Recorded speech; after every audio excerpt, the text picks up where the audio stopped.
തലസ്ഥാനത്ത് ബി.ജെ.പിയുടെ ആവേശം, പ്രചാരണത്തിന്റെ ആവേശം ഒട്ടും കുറയുന്നില്ല.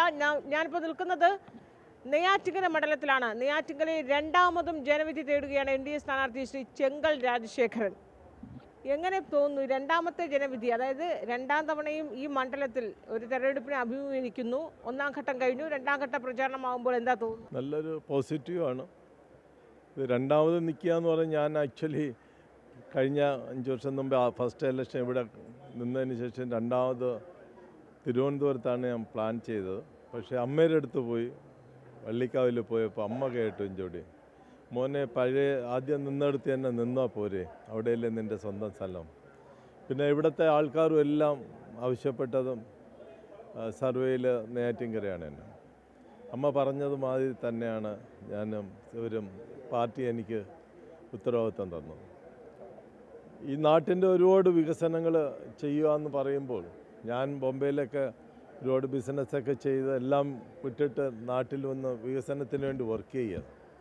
ഞാൻ ഒന്നുമല്ലാതെ ഞാൻ ഒരുപാട് കാര്യങ്ങൾ ഈ നാട്ടിന് വേണ്ടി ചെയ്തു. അത് ആളുകൾ പറഞ്ഞും പബ്ലിസിറ്റി ഒന്നും ചെയ്യാത്തതാണ്. ഇവിടുത്തെ പാർക്കുകളായാലും ഇവിടുത്തെ ക്ഷേത്രങ്ങളായാലും ഒരുപാട് പേർക്ക് വീടുകളൊക്കെ വെച്ചു കൊടുക്കുകയും ഒരുപാട് ജീവകാരുണ്യ പ്രവർത്തനം ചെയ്യുന്നു എന്നുള്ളത്. കാരണം എൻ്റെ നാടിനെ സംരക്ഷിക്കാൻ നമ്മളെ കടമയാണ്, ഉത്തരവാദിത്വമാണ്. നമ്മളെല്ലാം വളർത്തിയത് അമ്മമാരൊക്കെ പറഞ്ഞ് നമ്മളൊക്കെ വളർത്തിയതൊക്കെ എല്ലാവരെയും ഒന്നിച്ച് കൊണ്ടുപോകണം. മോനെ ആഹാരം കഴിക്കുമ്പോൾ അടുത്തിരിക്കുന്ന ആളിനോട് ആദ്യം കേൾക്കണം, എന്നിട്ട് നീ കഴിക്കാവൂ. ഇതൊക്കെയാണ് എന്നെ പഠിപ്പിച്ചേക്കെ. അത് ഫോളോ അപ്പ് ചെയ്യുന്നു. വികസനം കേരളം വിട്ടിട്ട് ബാക്കി ബി.ജെ.പി ഭരിക്കുന്ന എല്ലാ സ്റ്റേറ്റുകളുടെയും വികസനം സ്വയം ഞാൻ പോയൊക്കെ കാണുന്നതാണ്. ഞാൻ മൊത്തം ടൂറിസം ഫീൽഡിൽ വേൾഡ് മൊത്തം ചുറ്റി.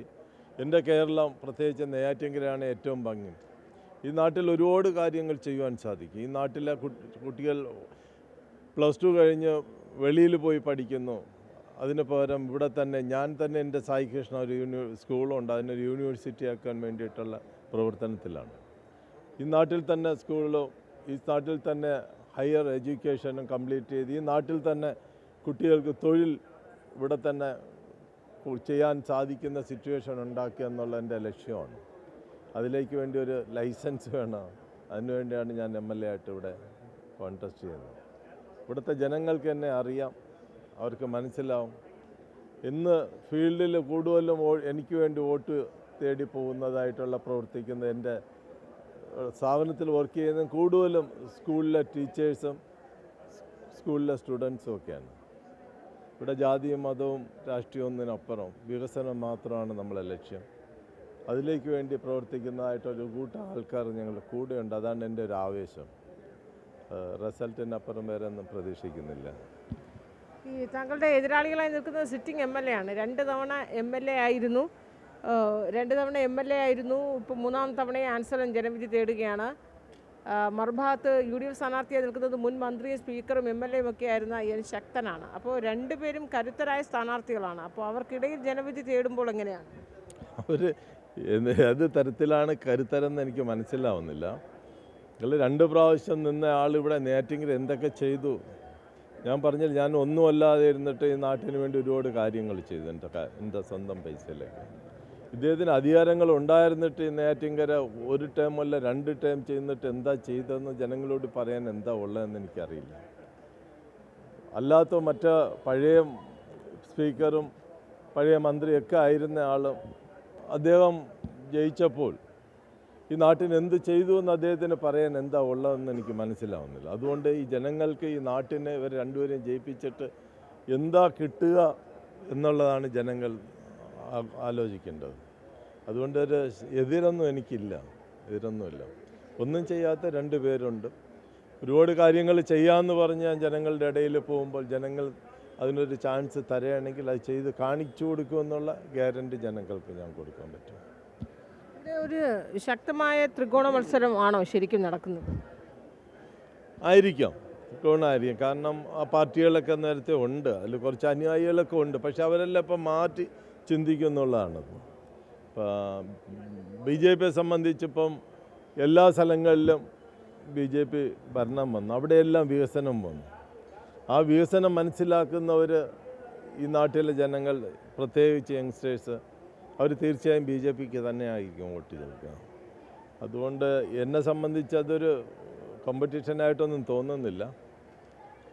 ബാക്കി ജനങ്ങളുടെ മുകളിലാണ്, അവർ വോട്ട് ചെയ്യുന്നതിൻ്റെ ഉള്ളിലാണ്. നമുക്കൊന്നും അങ്ങനെ അവരെ ഒന്നും ഫോഴ്സ് ചെയ്തൊന്നും പറയാൻ പറ്റില്ലല്ലോ. പക്ഷേ ഈ നാട്ടിലുള്ളവരെല്ലാം വിവരമുള്ളവരാണ്. കേരളത്തിൽ ഞാൻ ജനിച്ച മണ്ണാണ്, എനിക്കറിയാം അവരെ പറ്റി. അപ്പോൾ ഈ മോദിയുടെ വികസിത ഭാരതം വികസിത കേരളം ആ ഒരു കോൺസെപ്റ്റ് തന്നെയാണോ താങ്കൾ ഇവിടെ മുന്നോട്ട് വെക്കുന്നത്? വികസിത കേരളം, വികസിത നെയ്യാറ്റിൻകര എനിക്ക് ചെയ്യുവാൻ സാധിക്കും എന്നുള്ളതാണ്.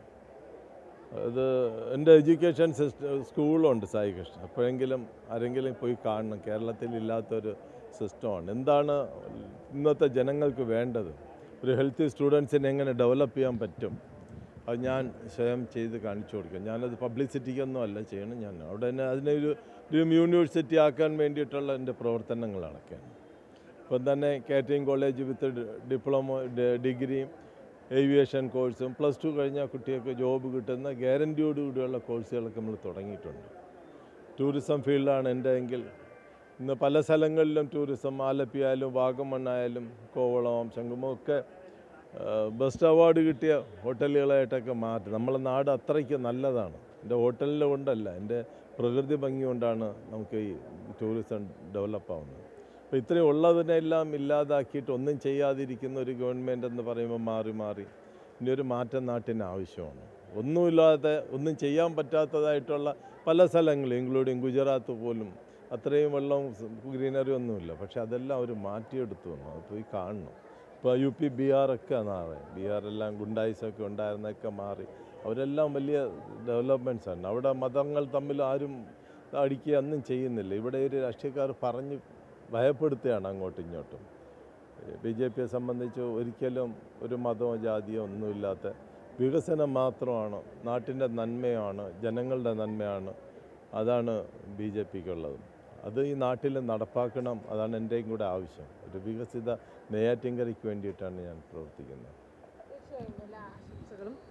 അതുതന്നെയാണ് വികസിത കേരളം, വികസിത ഭാരതം എന്നതിനപ്പുറം വികസിത നെയ്യാറ്റിൻകര, തൻ്റെ മണ്ഡലത്തിൻ്റെ വികസനം, അതുതന്നെയാണ് NDA സ്ഥാനാർത്ഥി ചെങ്കൽ രാജശേഖരൻ മുന്നോട്ട് വയ്ക്കുന്നത്. രണ്ടാം തവണയും ജനവിധി തേടാനായി അദ്ദേഹം ഇവിടെ എത്തുമ്പോൾ, ജനവിധി തേടുമ്പോൾ വലിയ ശുഭപ്രതീക്ഷ തന്നെയാണ് അദ്ദേഹത്തിന് ഈ മണ്ഡലത്തോട് ജനങ്ങൾ, നെയ്യാറ്റിൻകരക്കാർ കൈവിടില്ല എന്ന ആ ശുഭപ്രതീക്ഷ വികസിത നെയ്യാറ്റിൻകരയിലൂടെ നടപ്പാക്കാനാകുമെന്ന് തന്നെയാണ് അദ്ദേഹം പ്രതീക്ഷിക്കുന്നത്. ക്യാമറാമാൻ വിഷ്ണുവിനൊപ്പം അൻഫിൽ ഡിസൂസ.